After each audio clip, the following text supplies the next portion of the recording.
How's it going, guys? It's Mr. Lone Wolf, and today I've basically finished Incommunicado. Got the final missions done.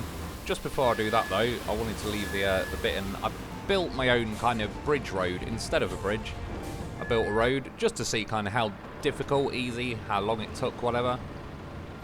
Overall, it's not really difficult. It probably took me a total of about 2 hours, though, versus even if I had to go and get, like, say go and cash in a load of concrete scrap for concrete blocks or whatever, building a bridge would take me, yeah, 5-10 minutes max, really. I'm not mad about that or anything. I think it's pretty cool that this option even exists, that you can just kind of freestyle your own bridge road thing, whatever. Yeah, I was using the, what's it called, the Aramatsu bowhead 30-ton that's in the background behind me. It can hold twice as much sand as the default dump truck that you get when you start the game.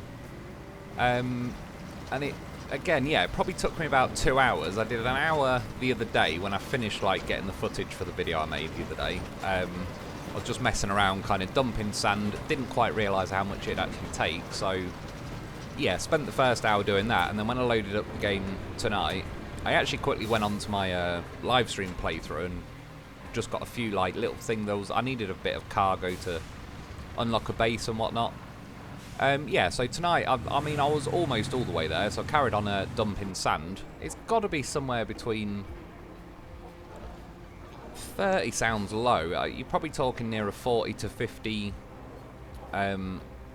dump truck loads of that one that's twice the size of the other dump truck. The only awkward thing about this, it's basically the mission near the end of Incommunicado. You just got to draw in, like, an AI route to the, I think it's called the Eastern Tunnel, you can just see up ahead. Again, if you built a bridge, it's a very easy mission. They're only just heading from down the road. Where I actually am at the minute, I'm outside of the sand quarry range, so I had to just, not far at all, but I just had to drive down the road a little bit each time to get within range of the sand quarry. And yeah, it was one of them, like, I kind of knew, as I was dumping this, it obviously ends up in, like, a bit of a peak. And really, you want the peak to go a bit higher than the road, because if you go to flatten it out with the digger, it just kind of, once it starts smoothing it out, it drops down a little bit, so I ended up bringing a few more dump truck loads than I thought I'd need. What I found in the end that was best is what I did there. I didn't strictly do it on purpose, but where I put a bit more sand than I needed at the edge, and it kind of overlapped and went onto the road. I think that's probably the best way to do it, because again, once you go and flatten it with the dozer, if it's not flush or, like, overlapping the road, I don't know, it just, the sand almost gets pushed into a void next to the bridge and it leaves a little lip. But if you physically, like, put enough sand to just go over, you'll sort of see now. There's a reason, I believe in this bit, I don't put my dozer bucket down until I'm actually on the sand. Because when you do it here, and if you do it on that concrete slab, the bucket goes so low, it scrapes along the those concrete buttress things at the end of each part of what would be a bridge. Yeah, it sort of pushes the sand down too far, whereas you could see there, it ended up like, I basically cleared the sand that was on the side. As well, I accidentally entered asphalt destruction mode, and it didn't really break anything like that, but you saw those few bits of tarmac kind of pop up through the ground where it thought I was trying to rip the road to pieces. And yeah, now you can see I've got, like, a nice little ramp going onto it, and it pretty much meets flush on the other end, and it's just about wide enough now. That's what she said. Even the bowhead thing can drive across it. And then, yeah, get a bit of paving done. Again, I kind of overlap, so I start paving on those concrete bits, but that's fine by me. Because, strictly speaking, I need this, like, I need the AI to get across here, so even if there's a little dip in that, it wouldn't really bother me driving, but yeah, those AI are questionable on any given day. Sometimes they're alright and they actually put some good effort in, and sometimes they're an absolute disaster and they get stuck on a leaf. But then, yeah, once I was done, send the paver across there to actually get a road on the go, and send the roller. And overall, once you've done it, it does feel pretty supported. Just after this, I drive the bowhead not only over the road, but you see all, like, the sand that's poured off to the side. There possibly, if I took the dozer, I could probably start digging sand out of, like, the side of the banks. But overall, the road doesn't feel like it's going anywhere. You're not going to sort of destroy it just by driving over it. Even though this one does look a little bit precarious because it is sat on, like, a giant mountain of sand. I probably picked yeah, I probably could have found like a smaller section to fill with sand and make a bridge happen. What I originally was going to do, that I was kind of just dicking around, and I was going to park like a vehicle in between there and see if I could cover the vehicle in sand so there'd end up being a vehicle like somewhere under that road.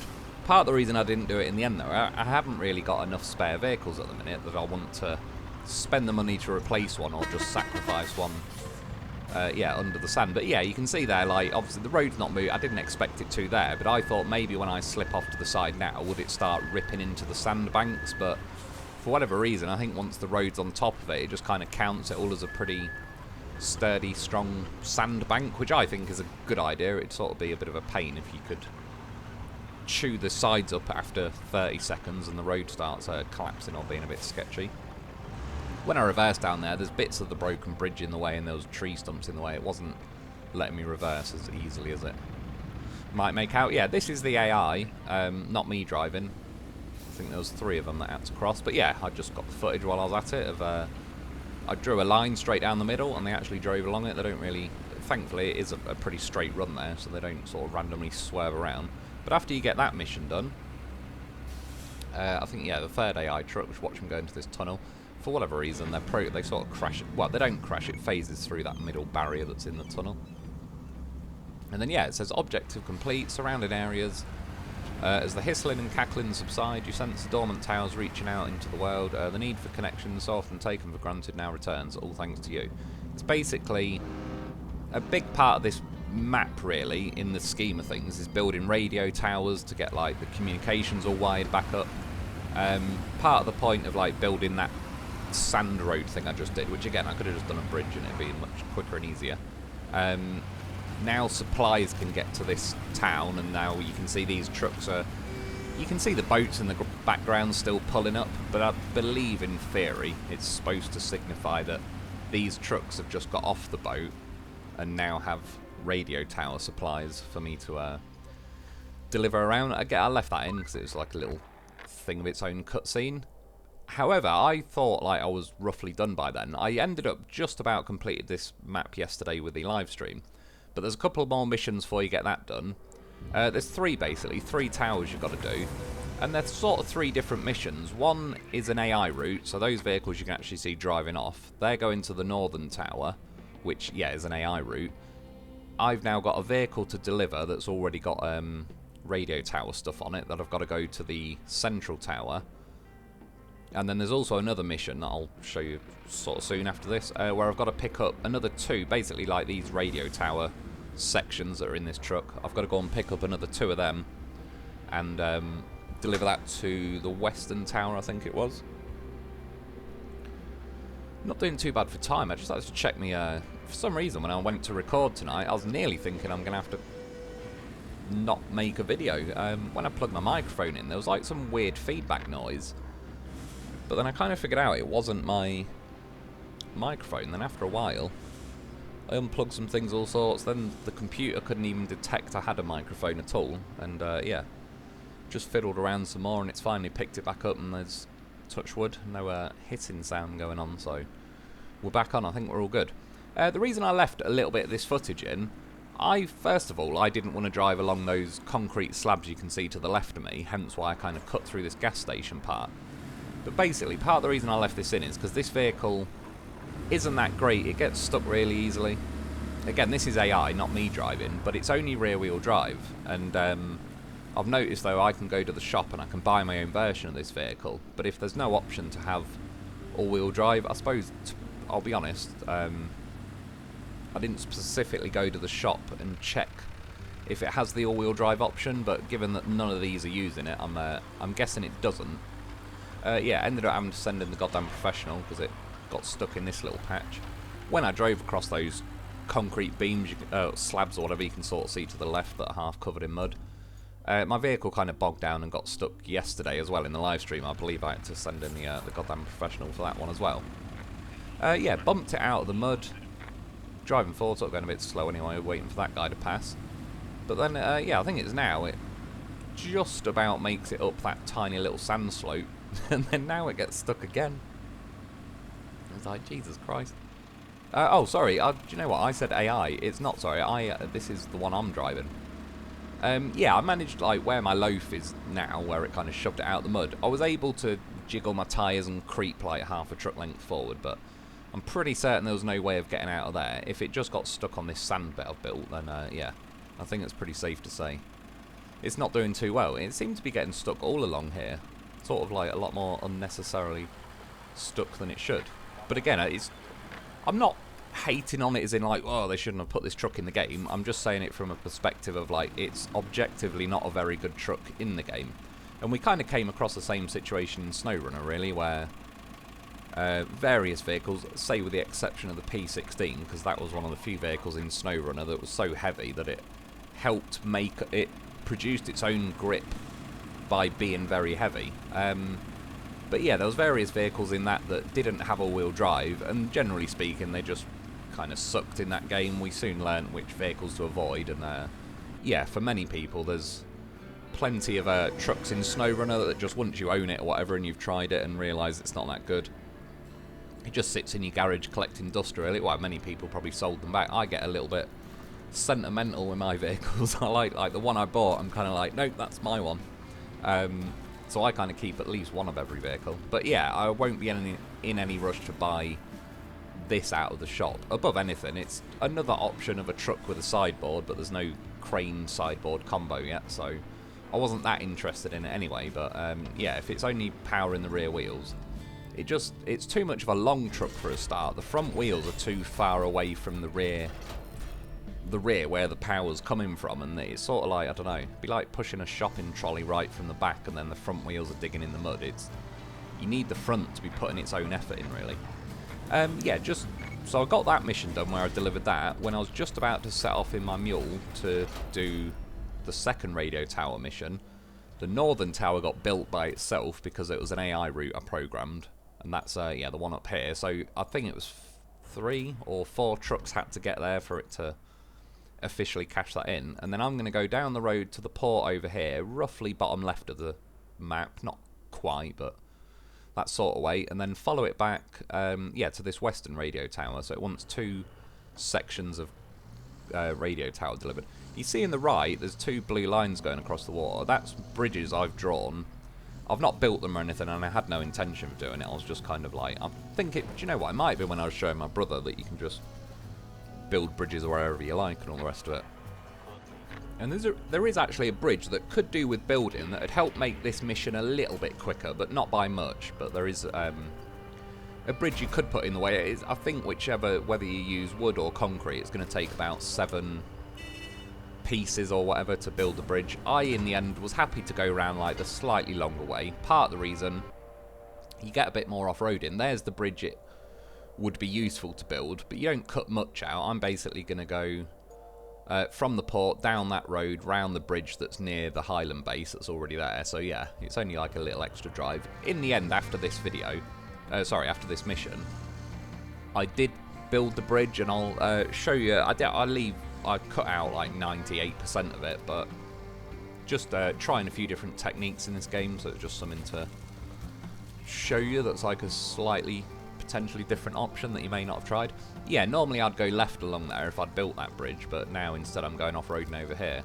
And again, this is what I quite like about the game. Not only is it allowed me to double stack these, which is fine, but it could be more of a dick if it wanted to be with the straps, whereas they definitely seem pretty chilled out. Like, if it's officially in your sideboard, the straps just seem to go over everything.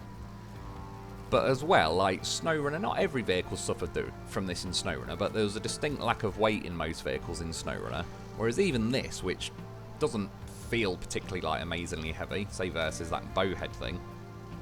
But you can see now, considering the cargo is stacked pretty high and I'm kind of boating around in the mud, SnowRunner would quite easily, if you had cargo stacked this high, just completely carry you over when you have like the slightest wobble going on. I was going to do a thumbnail there. I moved, like, look, the bloody bush in the way in the foreground that ruined the only side view of this truck I had where I was driving, really. And again, yeah, I definitely like I think it's a genuine improvement in physics in this game. I think the terrain and that's probably improved a tiny bit, but yeah, specifically it's the weight in the vehicles. I mean, again, that's one of the reasons in SnowRunner why I enjoyed the P16 so much, even though it's, strictly speaking, like not going to be anybody's first choice for a vehicle as far as capability or like the way it's designed in that game. But yeah, it was one of the few vehicles that had so much weight it behaved more how you'd expect. So cut through that, there's my base off to the right, so that's roughly where I am. Above me now is where all my concrete flew in the air. And yeah, he's still there. I checked on it earlier. Still not found a tree tall enough to try and poke it out the sky. Again, at some point, I mean, I'm going to have to move on from this map, but when I unlock one of the bigger cranes, we'll give that another go. This was an AI mission that was like not too long before this.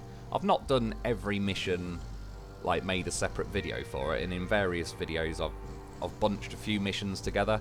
It's not like, I'm not trying to say the game's too boring to make individual missions or anything like that. Oh, by the way, I was supposed to turn left here, and I forgot. So I just cut ahead to now I'm coming back when I realised that's why I put a blue marker there.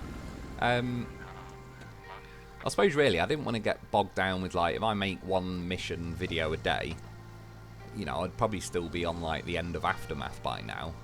So I kind of wanted to pack a few together so I could actually like keep up with the pace of the game really, versus like a lot of people are probably at least on Incommunicado now, if not already moved on to Sunken. A few have even moved on to like, after you've done those two, you unlock the next 3 maps, I believe.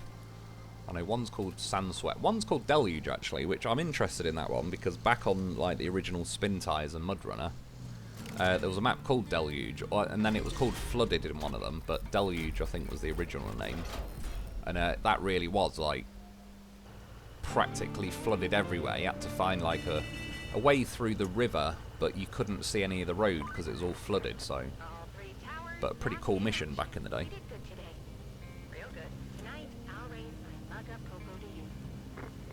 So yeah, Kelly's congratulating you. All goals completed, that flashes up. This is the kind of work first responders do day in, day out. In the face of danger, it's not about finding a way out by yourself, it's about making sure we all make it through together. So yeah, that's, I mean, it's showing you like a radio and then towers, and it's implying signal on the radio. That was like the general point of this map. Yeah, get the radio towers built. And then a few bits I just left in here. A few people said, I mentioned the other day that maybe I could load this Forester onto this step pike because it drives very slow on its own. A few people said they tried to load it and it fell off. And I don't know if I just got lucky or whatever, but this was literally first attempt. And again, you have to be a bit delicate with it. You're trying to preferably, like, you're going to get a tiny bit of overhang each side of the tracks. But as far as actually getting it on there, to probably help myself a little bit, but I don't think it would have made, like, be all and end all of it. I parked the step pike on a slight downhill, so it was sort of easier to drive up the ramps. But yeah, I managed to actually just about squeeze it on there. When you transport vehicles, it doesn't let you throw straps over it anyway, so you're kind of at the mercy of it sat on there. Oh yeah, by the way, the reason I'm getting the Forester now, that bridge that I've built over there, I've chose a wooden bridge, and it wants 7, you can sort of see it there in the river to the left, it wants 7 logs. So one way or another I haven't got 7 logs, so I'm going to have to take the Forester somewhere, and the reason I chose a patch of trees near the bridge, I'll explain in a minute. But yeah, again, the reason I left this footage in is it didn't just fall off in 5 seconds. When I get to the bridge, I do drive around and purposely make this fall off. And I'll admit, it's like, yeah, it'd certainly be nicer if you could strap them on. They might do something like that in the future, because SnowRunner's got the thing where you can pack vehicles and it just automatically puts like wheel chocks and whatnot. This game already has the strap cargo ability, so I'm sure at some point they might allow us one way or another to pack the vehicle properly. But yeah, it's kind of sitting on there loosely. Although again, because vehicles are heavier in this game, they don't just float around like a bag of crisps on the back. I now was like purposely turning to make it fall off, and yeah, it's certainly doable. Finally got it to fall off, and I tipped it over. I have to say though, a few times I've used this step pike, I'm pretty impressed with this truck. It was given free in the Aftermath map. I wasn't expecting miracles from it. It has a winch point, but it's from, you see, like, as if you'd winch vehicles up onto the rear deck of the truck. It's better than nothing, at least you can fire it out. It'd be nice if it had a winch point at the back of the vehicle as well. But yes, flipping this thing over, I had to go into low range. I think I ended up retracting the winch as well, but I was at a bit of a funny angle, partly because it makes you winch from like the middle back of the truck. Yeah, so you can see the bridge behind me, and the reason I wanted to test something out, and that's why I came to harvest my trees near the bridge, you don't, strictly speaking, I wouldn't say this is necessarily going to speed up the situation, unless the trees really are right next to where you are, but you can chop the tree, drive it over there, and then process the tree, and yeah, when it's finished, like, ripping all the leaves off and chops it in half, it drops it into that yellow square, which automatically counts as delivered.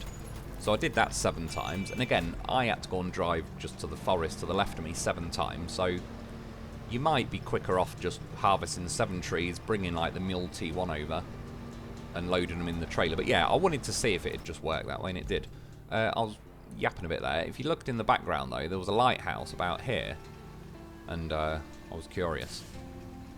But yeah, there's my bridge I built. That's the route I could have made a little bit shorter when I was just delivering those 2 sections of radio tower. Yeah, it was time for the goddamn professional though, so I wanted to see what this lighthouse, what was going on, even though I didn't need to at all. It's somewhere down here in the clouds. I've crossed the river, I'm kind of right over at the left hand side of the map. And yeah, I suppose it was a good little demo. One thing I liked about it, it reminded me more of SnowRunner, where I'd take myself a loaf and go off into the middle of nowhere and see where I can get and all the rest of it. They certainly don't make it easy. I mean, in the end I was able to get there, but I mean, get yourself a loaf, it's goddamn professional. This really isn't far off vertical, and he is driving up there. Yeah, I don't think, certainly not yet, any vehicles I own anyway would have been able to do this except the loaf. It started skidding a bit there, so I fired a winch out, but then I keep pressing like SnowRunner buttons, so at no point was I trying to retract those winches or anything. So the winch, other than that when I initially fired it, it probably caught me from slipping, but I didn't actually use them, so after that the loaf drove up the rock on its own. Yeah, I'm following the edge of the map. You'll see in a sec the red sort of edge of the map barriers will come up. Yeah, you can see them there. And there's a few edits here for the purposes of like the camera was just rammed into that red barrier, and it's a bit annoying, it's a bit intense on the screen, so I've sort of edited those little bits out, but I've left as much as I possibly could in so you can see like the stages of me discovering me lighthouse. I just had a cat. For some reason he picks the moments that I'm doing something where I preferably require 100% concentration. He doesn't mind when I'm dumping 50 buckets of sand, he's not interested, but when I'm trying to balance a loaf along some rocks, suddenly he needs some fuss.